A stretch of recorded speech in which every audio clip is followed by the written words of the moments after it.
Can you imagine your own parents skipping your wedding? And then, years later, only calling when they see a picture of your new Porsche, a $135,000 Porsche, on Instagram? That's when my mom's voice, cold and demanding, cut through 5 years of silence with 5 chilling words. We need to talk. Family meeting tomorrow. I remember standing there, alone in that beautiful bridal suite at Willamette Valley Vineyard, staring at my reflection. My dress was perfect, every seam, every crystal. My makeup flawless.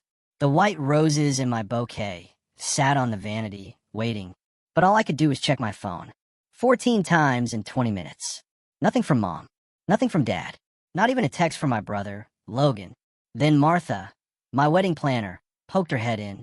Her everything's fine smile didn't quite reach her eyes. "It's time, Caroline. Are you ready?" she asked. My gaze drifted to the window, over the 90 guests in their neat white chairs, the string quartet playing softly. And there they were, 3 empty seats in the front row, staring back at me like cold, hard accusations. "They're not coming, are they?" I whispered, my voice trembling, even though I tried so hard to keep it steady. Martha's smile finally broke. "There's still time," she said, but we both knew it was a lie.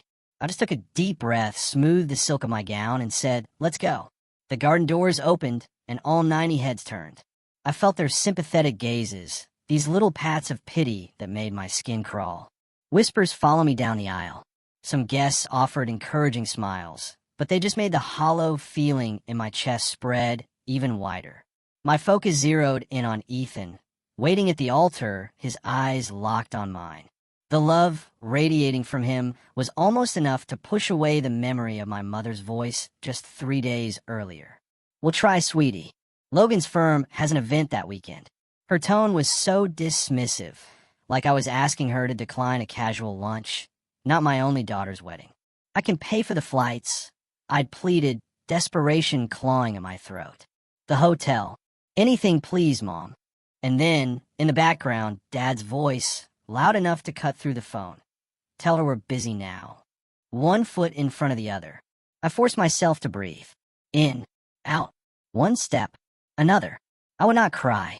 I would not give them the satisfaction, even in their cruel absence.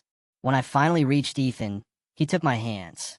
His fingers were so warm, so solid, so real. "I'm here," he whispered just for me. "We're enough." For a moment, I was 8 years old again, standing in our living room, watching Mom and Dad fuss over Logan's debate trophy. They position it just so on the mantle, admire it from every angle, snap photos to send to relatives. Meanwhile, my art contest certificate sat forgotten in a kitchen drawer. I'd shown it to them earlier, bursting with pride, telling them how my teachers said I had exceptional talent. Mom had barely glanced up from dinner prep. "That's nice, honey." Later, Dad had absently ruffled my hair. "Logan needs more support.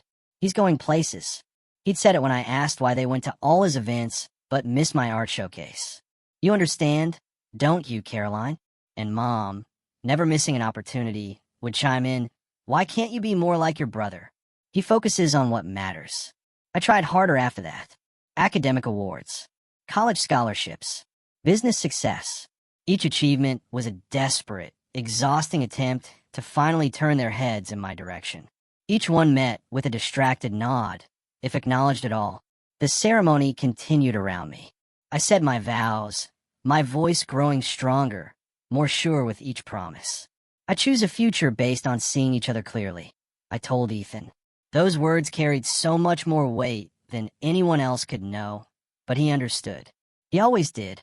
When the officiant finally pronounced us husband and wife, Ethan's mother enveloped me in such a warm embrace. "You're one of us now, dear," she whispered, and something tight, so painfully tight, in my chest loosened just a fraction. The night was a blur of joy. Ethan twirling me on the dance floor under the string lights. His cousins laughing, pulling us into a circle of pure fun. For moments, entire glorious moments, I forgot about the gaping, family-shaped hole in my celebration. Forgot about the phone I'd checked too many times. Forgot about the polite explanations I'd given to curious guests. Later, at the reception, my college roommate Sarah raised her glass. To finding the family who deserves you, she declared, her eyes holding mine with fierce loyalty. A murmur of agreement rippled through the crowd. The truth of her words hit me like a physical blow. All these years, I'd been invisible to the people who should have seen me most clearly. I'd been chasing approval from those who never, ever intended to give it. When the celebration finally quieted, I slipped away. One last check. No missed calls, no messages, not even a token congratulations. Ethan found me there, staring at that blank screen. "They missed something beautiful today," he said, wrapping a strong arm around my waist. I looked up at him, at the man who had never once made me feel like I needed to earn his attention.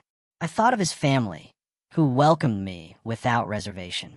My friends, who traveled across the country to stand beside me. I set the phone down. "Their choice," I said, feeling lighter than I had in years. Not my burden. And in that moment, for the very first time, I almost believed it. Fast forward 2 years. I leaned back in my ergonomic chair, staring at the notification on my computer screen. Acquisition of Crescent Motion Studio finalized at $21 million. 2 years of brutal negotiation, 5 years building that company from scratch, and now validation. 8 figures. Just then, my office door burst open. My team flooded in, bottles of champagne, plastic flutes clinking. To Caroline. Jen, my creative director, beamed, raising her glass. The woman who built something from nothing, while certain people weren't looking. I smiled, clinking glasses with the 12 people who actually showed up for me. Unlike my family, we were celebrating when my phone buzzed. It was an Instagram notification. Logan, posting about his twins' private school fundraiser. I knew I shouldn't look, but I did, and there they were. Mom and Dad, flanking Logan and his wife Hannah, their identical daughters in matching plaid uniforms. The caption, "Family tradition continues. 3rd generation at Westridge Academy." Dad's arm draped proudly around Logan's shoulder. Mom beaming at her granddaughters. I swiped through more photos. Logan's family vacation to Hawaii last month. The holiday gathering I wasn't invited to. Dad's retirement party without me. In each one, they looked like the perfect American family, minus one daughter. What was even more telling than the photos themselves was what they represented. That Maui rental? At least $5,000 a week. Westridge Academy? $30,000 a year per child. Logan's house in the background of a few shots? Nothing in that neighborhood sells for under $2 million. All of it funded by my parents' retirement savings and family investments, according to the gossip from distant cousins who occasionally remembered I existed. Caroline, Jen touched my arm gently. "We lost you for a minute." I locked my phone screen. Just checking messages, I mumbled. Where were we? The celebration swelled around me, but my mind was miles away. Calculating. Logan's law firm was moderately successful, sure, but nowhere near the level that would support this lavish lifestyle. My parents had been quietly propping him up for years, draining their retirement just to maintain his perfect image. And my $21 million acquisition didn't warrant so much as a single text message. After the team left, I scrolled through my parents' social media myself. Hundreds of posts about Logan's accomplishments, the twins' milestones, family gatherings. My existence was limited to one single birthday wish last year. A generic happy birthday, Caroline, without even a photo. I closed my laptop, and I made a decision. The next morning, I called my financial advisor. "That Porsche," I said, "the metallic gray one. I want to complete the purchase today." 3 hours later, I was signing paperwork for a brand new $135,000 car. It was extravagant, unnecessary, and exactly what I wanted. Not because I needed my family's approval anymore, but because I realized I never needed their money either. Back home, I took a single photo of the car in my driveway, the afternoon sun gleaming off its metallic finish. I posted it to Instagram with a simple caption, "Dreams realized." For 3 days, nothing. Then, on Wednesday afternoon, my phone lit up with a name I hadn't seen in 5 years. Mom calling. My stomach tightened into a knot as I answered. "Hello, Caroline." Her voice carried that particular blend of cold authority and urgent desperation she reserved for family crises. "We need to talk. Family meeting tomorrow." "Family meeting?" I repeated, the disbelief thick in my voice. After 5 years of silence, you're calling me about a family meeting?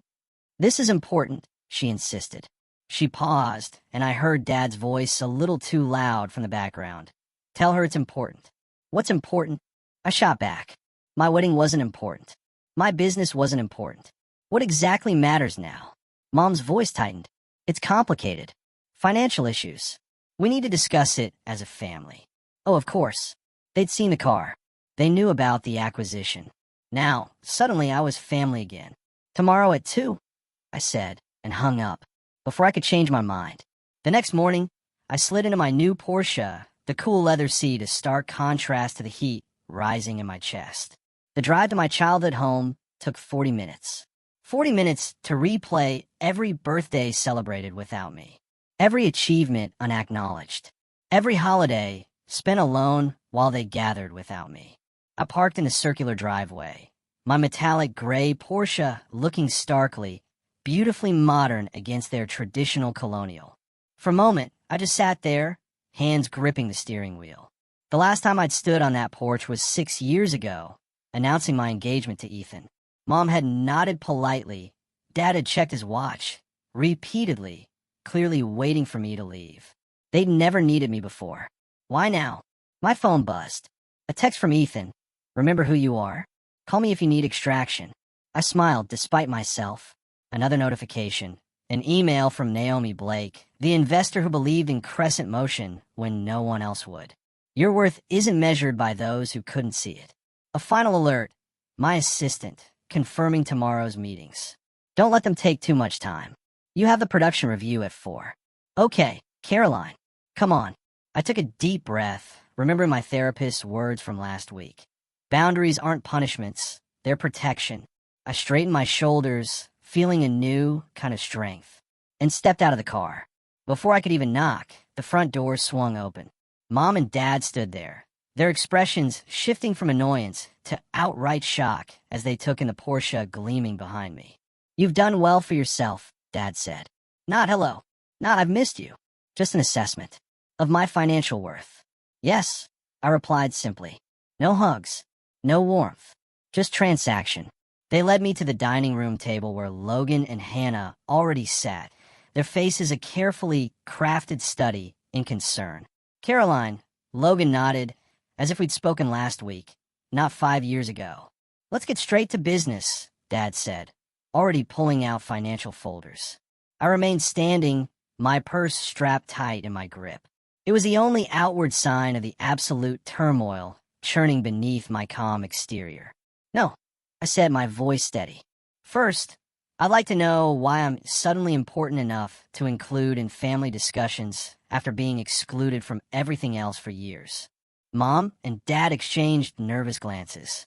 Logan shifted uncomfortably. We can discuss that later, Mom said, her voice already slipping into that dismissive tone I knew too well. We have more pressing matters now. I'm not in a rush, I replied, still standing. And I'm not interested in being convenient family only when you need something. For the very first time in my adult life, I saw genuine uncertainty flicker across my father's face. In that moment, I understood. They needed me now. And for once, I had the power to decide what happened next. Richard sat at the head of the table, his hands folded like he was, presiding over a board meeting, not a family crisis. Elaine perched beside him, posture perfect, despite the worry lines etching her forehead. Across from me, Logan slouched in his chair, his designer shirt wrinkled. Hannah sat next to him, a leather photo album open on her lap. It's foreclosure, Caroline, Richard said, his voice firm, but with an unfamiliar tremor. Logan's mortgage is 3 months behind. The twins' private school tuition is unpaid for the semester. I said nothing, just let the silence stretch. 2 years of no contact, and this is what brought us together. You need to help your brother, Richard pressed, sliding a document across the polished oak table. Loan paperwork, already filled out. The sheer presumption stole my breath. Think about your niece and nephew. Elaine's voice caught, that practice hitch in her throat that once would have sent me scrambling to please her. They're just children. They shouldn't suffer because of financial difficulties. Logan leaned forward, eyes narrowed. We're family. That's what family does. When one of us succeeds, we help the others. Hannah flipped the album open wider, pushing it toward me. They ask about Aunt Caroline all the time. She pointed to photos of children I barely recognized. Maddie wants to know why you never visit. Richard cleared his throat. We've done everything we could. Our retirement fund is... He trailed off, exchanging a worried look with Elaine. We've been supporting them as best we can. The implication hung heavy in the air between us. My success meant I owed them. My hard-won independence was selfish in the face of family need. I closed the photo album, slid it back across the table. Where were you at my wedding? The question fell from my lips, surprisingly calm. Logan blinked. What? My wedding. I repeated, my voice now steel. 2 years ago. Where? Were you? Elaine's hand fluttered to her throat. We were busy. Logan had that event with his firm. It wasn't convenient, Richard added, as if commenting on a missed dinner party. I nodded slowly, feeling something crystallize inside me, hardening. And yet, here you are now, because you saw the Porsche on Instagram. You only contacted me because you saw the car. Logan's face flushed a furious red. That's not fair, is it? I sat straighter, feeling the true power of my financial independence solidify in my spine. Where there once was an anxious curve, there was now unshakable steel. I built everything alone, I said. Every scholarship, every client, every late night. Where were any of you? Richard's eyes narrowed to slits. What's that got to do with the current situation? Everything, I shot back. I folded my hands on the table, mirroring his posture exactly. I'm listening. Tell me why I should write a check today. Logan slammed his hand on the table, making the glasses jump. You always had to prove something, always showing off how smart you were, how creative, how special. Some of us were just trying to live normal lives. Richard's hand settled on Logan's shoulder. Your brother had more potential. We had to nurture that. You were always so independent. We're still your parents, Elaine whispered, tears gathering in her eyes. Despite everything, I said, my voice steady, surprising even myself, you were parents in title only. You missed my high school graduation. Tap. You missed my college scholarship ceremony. Tap. You missed the launch of my company. Tap. You missed my wedding. I tapped the table with each missed milestone, a rhythmic accusation. You missed my life, and now you want to share in what that life has built. Caroline, Richard started. You didn't build this success. I cut him off. You don't get to share it. My phone vibrated in my pocket. I glanced down. Ethan's message. You okay? Meeting running long. Just seeing his name, his concern, brought back Naomi Blake's words when she first invested in my startup. You don't need approval from anyone who can't see your light. I thought of my incredible team at Crescent Motion, their faces shining as we toasted the acquisition. People who chose to see me, to support me, to believe in what I could build. In my briefcase, resting silently, was the contract for the foundation funding, signed by the board just last Tuesday. People who trusted me with purpose, not just money. Richard slid the loan paperwork even closer to me. We're only asking for what's reasonable. Family helps family. The interest rate is quite fair. Elaine chirped, as if offering me a favor. Logan's smirk returned, confident now. Blood is thicker than water, Caroline. I stood slowly, deliberately. The motion drew their eyes, their bodies leaning forward, expectant. I reached for my briefcase, setting it on the table with a soft, decisive thud. I've made a different decision, I said. Logan's eyes fixed on my hands as I unlatched the briefcase. Richard shifted forward in his chair. Elaine's fingers twisted the napkin in her lap, watching my every move. Instead of a checkbook, I withdrew a single document and placed it on the table. This, I announced, smoothing the paper with my fingertips, is the announcement for the Rivera Media Scholarship Foundation. $16 million to create opportunities for young women in digital media arts. The press release goes out tomorrow morning. 16 million? Logan choked out the number, eyes wide. Named after Ms. Rivera, my high school media arts teacher, I continued, my voice clear and strong. The woman who attended my gallery showings when my family was too busy. The money is legally protected in a foundation trust. The board approved the allocation last week. Silence. It felt like concrete across that dining room table. I'm helping girls who never got the applause I didn't get, I said, gathering my belongings. That's what family means to me. Logan's face contorted, veins standing out on his forehead, purple with rage. You're wasting it on strangers. On nobodies. Girls who deserve better than what I got. I snapped my briefcase closed. Girls who need someone to see them. To invest in them. My parents sat stunned, staring at the paper that represented millions they would never touch. I picked up my phone, turning the screen toward them. A recording app displayed an active timer, 36:14 and counting. I've also documented every manipulative message from today. I said quietly, my voice calm but firm. Every threat, every demand, every guilt trip, just in case anyone gets creative with legal claims against the foundation.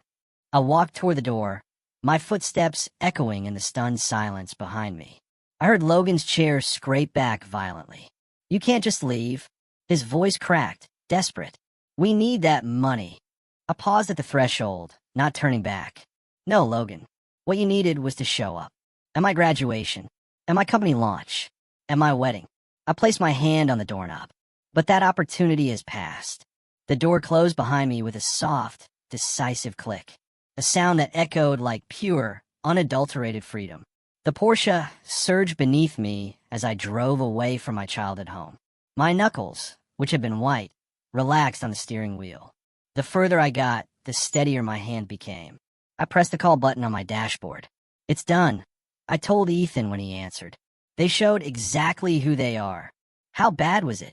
His voice filled the car, concern wrapped around each word. Exactly what we expected, I said, taking a deep breath. I felt lighter than I had in hours. Logan lost his mind when I showed him the foundation paperwork. Dad tried to salvage the situation, but Mom just kept crying about family obligation. Are you okay? He asked. A fair question. I glanced at myself in the rearview mirror, surprised. No tears. No flush of embarrassment. Only a clear-eyed woman looking back. I'm proud of you, Ethan said. Remember, Foundation Board meeting at 9 tomorrow morning. Everything's ready for the press announcement. The timing had been so deliberate. Establish the foundation legally, watertight, before any family confrontation. Schedule the announcement before they could regroup. No emotional pleas. Just legal structures they couldn't penetrate. The Rivera Media Scholarship would be my legacy, not another family drama. The first message came at 11:47 p.m. By midnight, my phone buzzed continuously with family emergency texts. I silenced it, placing it face down on my nightstand. The house was quiet, except for Ethan's steady breathing beside me. I didn't need to read their messages to know what they contained. Morning brought 6 voicemails from my mother.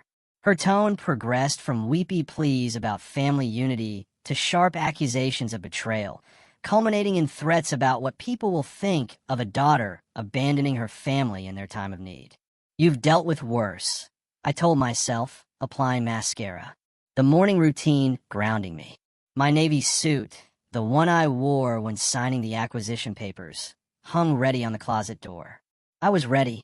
Ethan handed me coffee in my favorite mug. Logan's been calling business associates, he said, scrolling through his phone. And your dad tried reaching my uncle. Predictable, I took a sip. The coffee was bitter, but fortifying. They're moving faster than I expected, but not more cleverly. The Foundation Board meeting went smoothly. 12 accomplished women from media and finance, all personally vetted, all committed to supporting young female artists. The press release was approved, unanimously. Launch details finalized. The first scholarship recipient would be selected in 6 months. I was reviewing an event venue proposal when Janine from reception called. Ms. Rivera, your family is here. They're causing quite a scene. Through the glass walls of my office, I could already see security moving toward the lobby. I straightened papers that didn't need straightening. Have security escort them out, please. Calmly, professionally. I watched through the windows as my mother's voice rose over the general office hum. My daughter is abandoning her family. Her hands gestured wildly, pearl earrings swinging. Logan stood beside her, arms crossed, his face flushed with that particular shade of furious red it used to turn. Well, he was denied something as a child. My team watched me for cues. I stood, smoothed my skirt, and walked to my office door. It's being handled, I told them, with a calm I'd practiced for this very moment. Let's continue with our work. Security escorted my family toward the elevators. Logan's voice, raw and desperate, carried back. This isn't over. We have family obligations you can't just ignore. That evening, I drafted a single email to all three of them. I have documented your harassment at my workplace. Any further attempts to contact me in my office will result in a formal complaint. All communication regarding family matters must be directed through my attorney, whose contact information is attached. Caroline, direct, and undeniably clear. Direct and clear, Patricia, my therapist, confirmed. 2 days later, we sat in her sunlit office, the faint scent of jasmine tea between us. How did it feel, sending that? She asked gently. I traced the pattern on the armchair. Not satisfying exactly, more like setting a boundary. Precisely, she affirmed. They're showing who they've always been, aren't they? I looked up at her. People tend to reveal themselves under pressure, Patricia said. What you're seeing now isn't new behavior, just intensified. The realization washed over me. Simple, but so profound. I wanted their love, I said, but they wanted my resources. That's an important distinction, she nodded. All those years, my voice trailed off as the connections formed. The childhood neglect, the absent parents, the way they only appeared when I had something to offer. It wasn't my job to earn their love, I said, feeling the truth of it settle deep in my bones. It was their job to give it freely. And now, I know I'm not responsible for fixing them. There's freedom in that, she observed. And there was. The next morning brought news that Logan had contacted the Portland Chronicle about a family dispute. The reporter, far smarter than Logan anticipated, asked why none of them had attended my wedding. The resulting story painted a picture Logan hadn't intended, of parents absent during milestones, suddenly interested when money appeared. My mother's social media rant, meant to vilify me, generated an unexpected wave of support instead. Former classmates, business associates, even distant relatives reached out with messages of solidarity. We always wondered why they never talked about your success, wrote a cousin I hadn't seen in years. Richard's desperate attempts to contact my investors fizzled. They simply refused to discuss personal matters.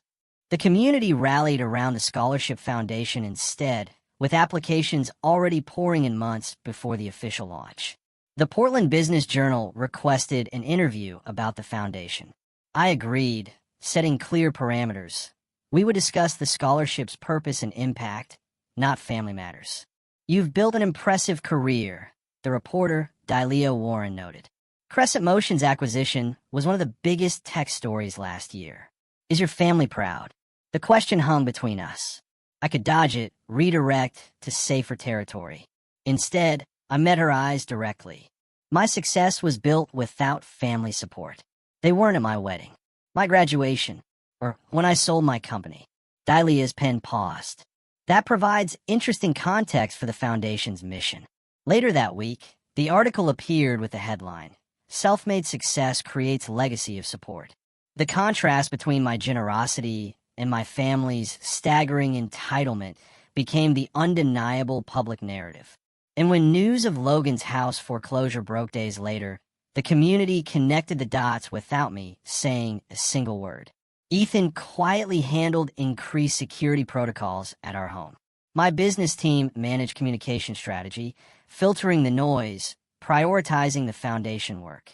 Naomi Blake, my first investor and mentor, released a powerful statement supporting my commitment to lifting others rather than enabling dependency.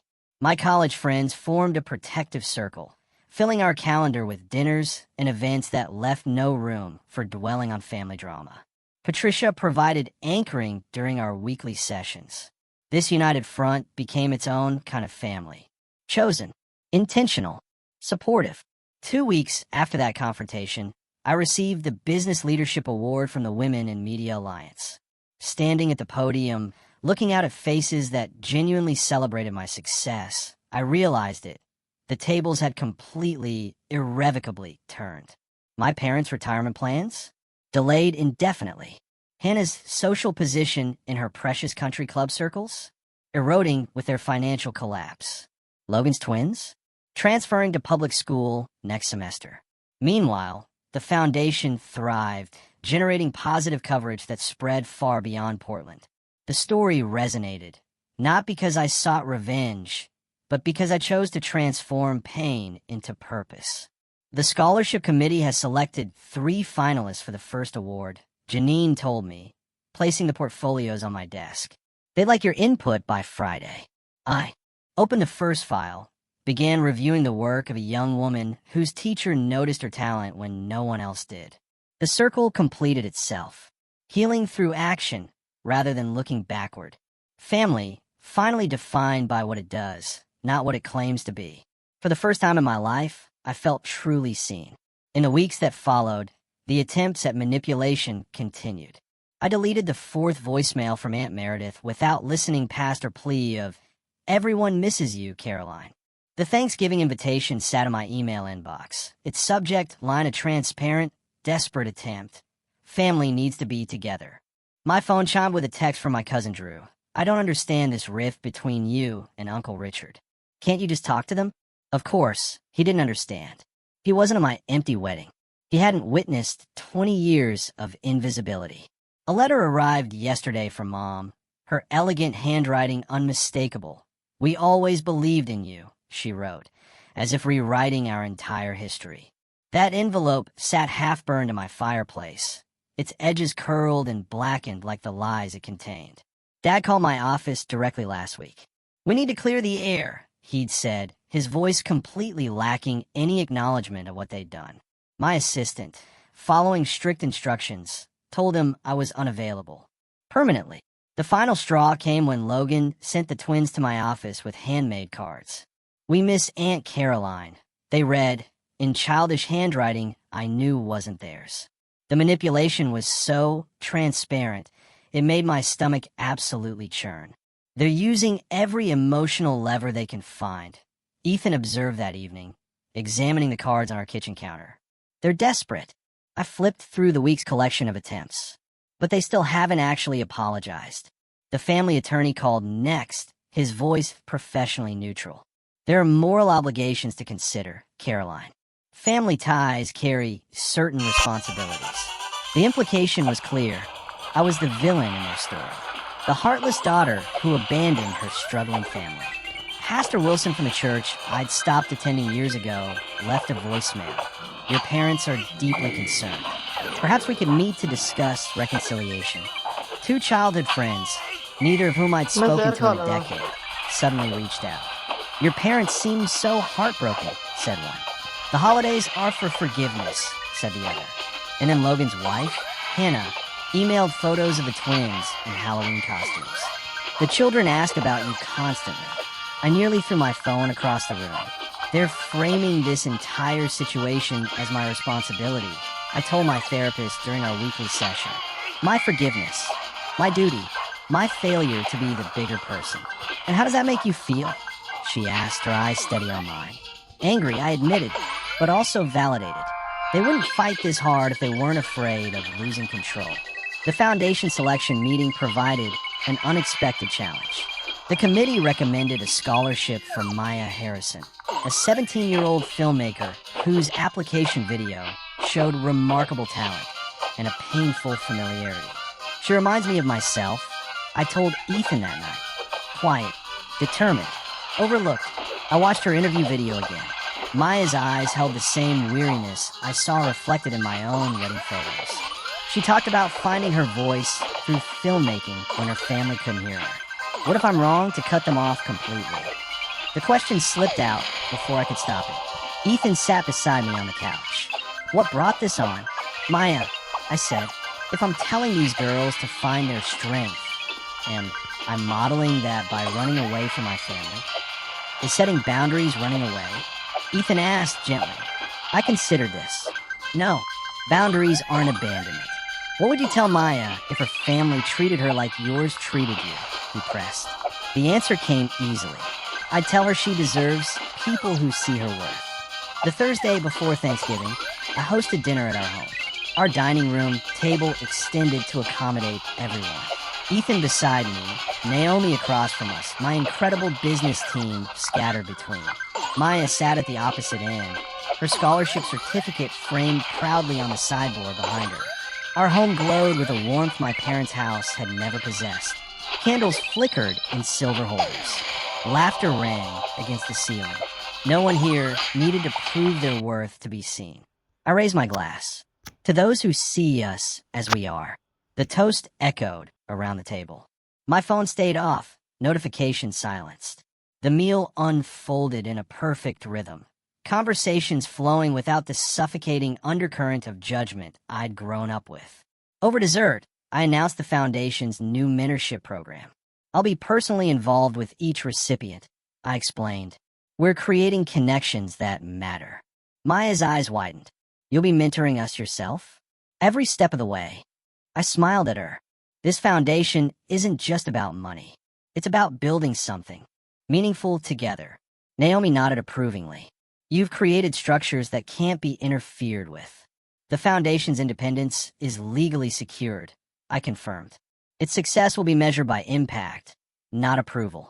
Later, as we cleared plates, Ethan turned on the local news. Right on schedule, the feature about the foundation aired, strategically timed to coincide with my family's traditional dinner hour. On screen, I spoke with the confidence I'd earned. We build family through action, not obligation.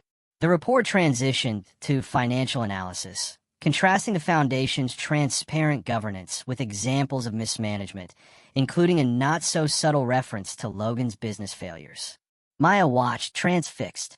They're actually comparing your brother's company to the foundation. Facts speak for themselves, I said, stacking dessert plates with steady hands. The community had validated what my own family refused to see. The following morning, my parents requested a meeting at a coffee shop downtown. I arrived in the Porsche, the very car that had triggered their sudden, desperate interest after years of silence. Dad looked older than I remembered, defeat etched deep into the lines around his mouth. We should have been there, he admitted, staring at his untouched coffee. At the wedding? I asked, though I knew that wasn't all he meant. Everywhere. His voice cracked. All those years.